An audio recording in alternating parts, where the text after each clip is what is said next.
and welcome. This is a new little series I'm going to do, looking at the evidence for God. Is there a God? People often say to me, I don't believe in God. I believe in science. Well, it's interesting actually. Science is a process which is based on evidence and data, and actually there is also evidence for God. Now, it's not in the same category. We're not talking proof, but actually, if you want to look at the question sort of rationally and from an evidence basis, is there any evidence for God, then you can do that. It's not just a matter of faith. There is a point where, having looked at the evidence, you need to take a step of faith to really meet God and encounter God. Yes, that last step is faith. But there's a great deal of evidence that we can use, if you like, to build a platform for our faith. And it's some of that evidence that I want to look at in this little series. And what I want to start with today is just the simple evidence of stuff, creation, the world around us, atoms and energy. The fact that that stuff exists at all, for me, is very clear evidence of God's existence. I want us to just go right back to basics, because sometimes when you say, well, God made the universe, people think they're being clever and they say, well, who made God? And they aren't the first person to ever ask that question. It has been debated and considered, and actually it's a non-question. It's a meaningless question, and it's far better to think about the evidence like this. Let's take the basic stuff of which we are made, the atoms of which our universe is made, and if you break those down even further, the protons, the electrons, and if you want to go right down, if you like, then the quarks and the gluons that make up the very substance of matter, those indivisible, indestructible particles of matter. And let's include energy in that, because we know that matter and energy are interchangeable. Einstein's famous equation, E equals mc squared. So matter and energy can interchange, but the combined total of both, here it is, it exists, and you can't create it and you can't get rid of it. So the question then is where did it come from? The stuff that you and I are made of, where did it come from? And you've only really got three options. At an absolute first principles level, you've only really got three options. The first option is this: that the stuff that we are made of, maybe in a different shape to human beings obviously, but the very particles and stuff that we are made of has always been here. It is eternal. It has always existed infinitely far back. That's the first possibility, if you think about this rationally. The second possibility is that there was a time when the stuff that we are made of did not exist, that there was nothing, not even a universe, and that at some point it all appeared out of nowhere, something for nothing, if you like, something from nothing. And effectively that is Big Bang Theory, that there was a time when there was nothing, and suddenly, inexplicably, out of that nothingness there appeared something. And that something began to expand and created the universe that we see today. That's option two. That once upon a time matter and energy did not exist, but now it does, because it popped out of nothing. The third option for where did this stuff come from is that it was created by a being not made of matter, not made of energy, by a being of an entirely different nature, by a spirit being, by mind, by God. The stuff, the matter that we are made of was created by God, by a higher being, an intelligent being who was able to create this stuff out of nothing, and not just create it but put it together in a way that we see all the wonder and the beauty of the created world that we see today. When you look at a lump of wood or a lump of rock or your own arm, basically those are your only three options. Either the stuff you're looking at's always been here, or it popped out of nothing by itself for no reason, or it was in the first place, obviously not in the shape it is in today, but in its fundamental particles, it was made by a higher being. Those are your only three options. And the task then is to look at them and say, well, which do I prefer? Which does the evidence support best? And all of them, to be honest, are a bit tricky. They all, if I'm honest, stretch the mind. So if we think of matter being eternal, if we think of that first option, that the stuff we are made of, it's just always been here. Forever and ever and ever, infinitely far back, there have always been particles and energy. That's quite hard to get your head round. Why should that be the case? Why should we live in a universe? Why should there be a universe? Why should anything exist as opposed to nothing?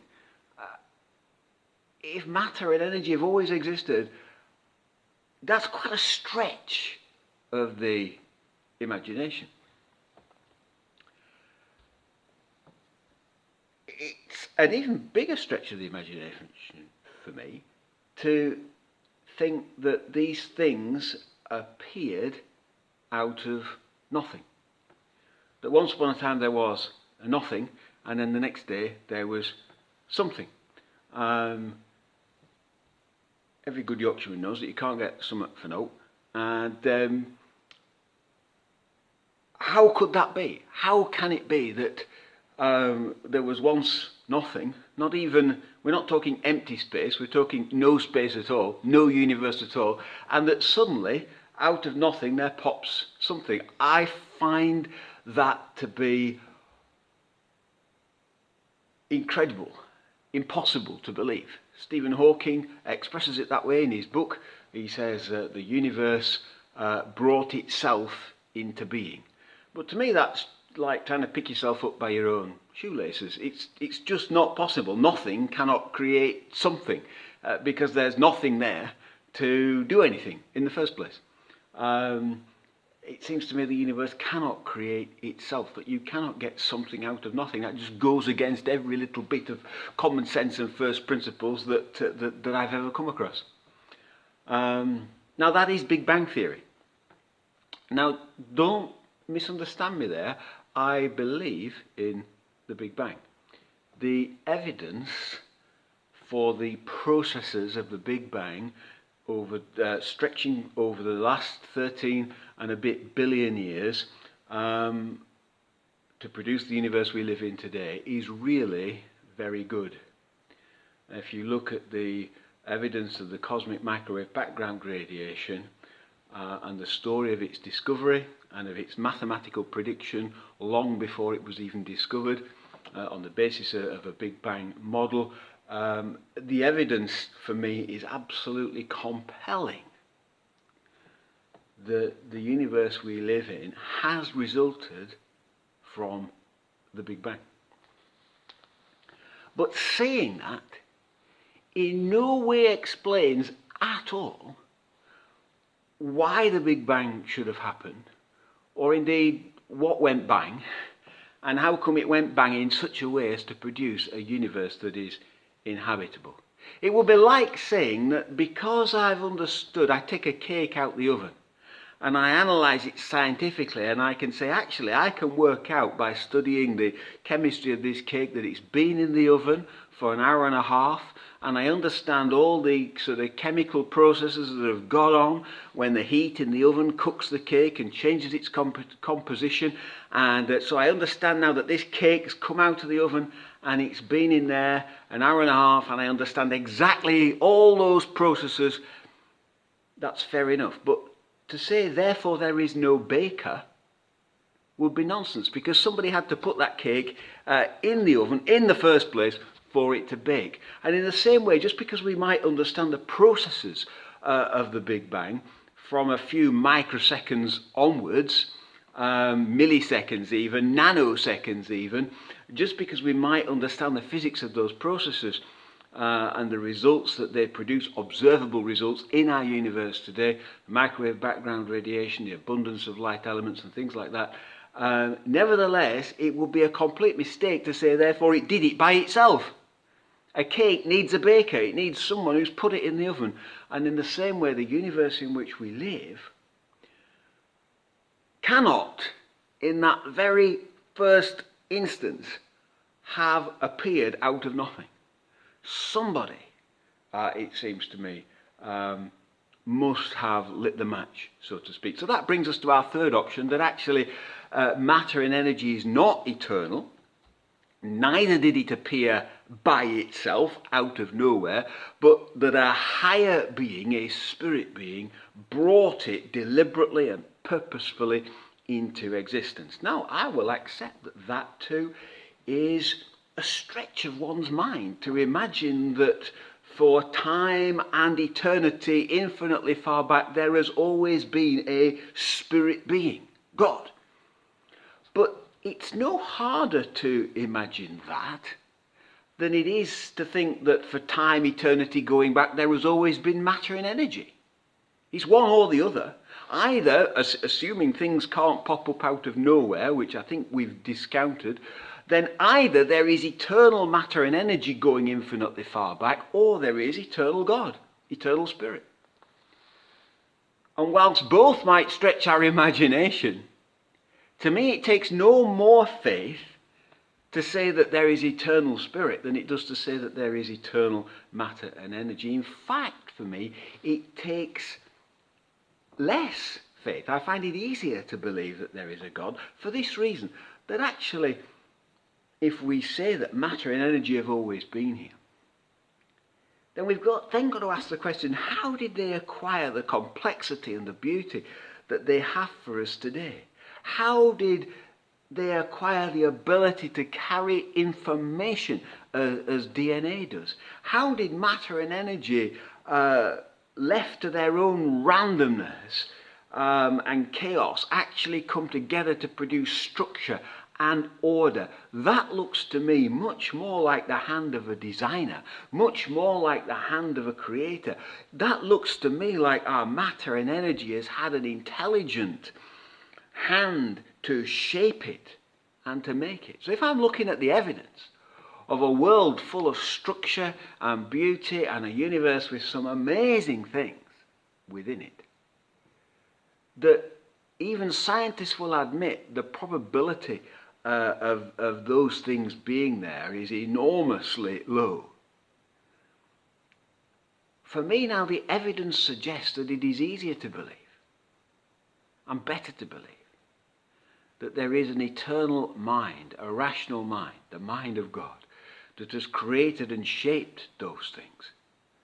That it is to think that those things have somehow, even if they did somehow manage to be pre-existent themselves, and to believe that they have somehow managed to self-organize into the world that we see today, that stretches my faith even more.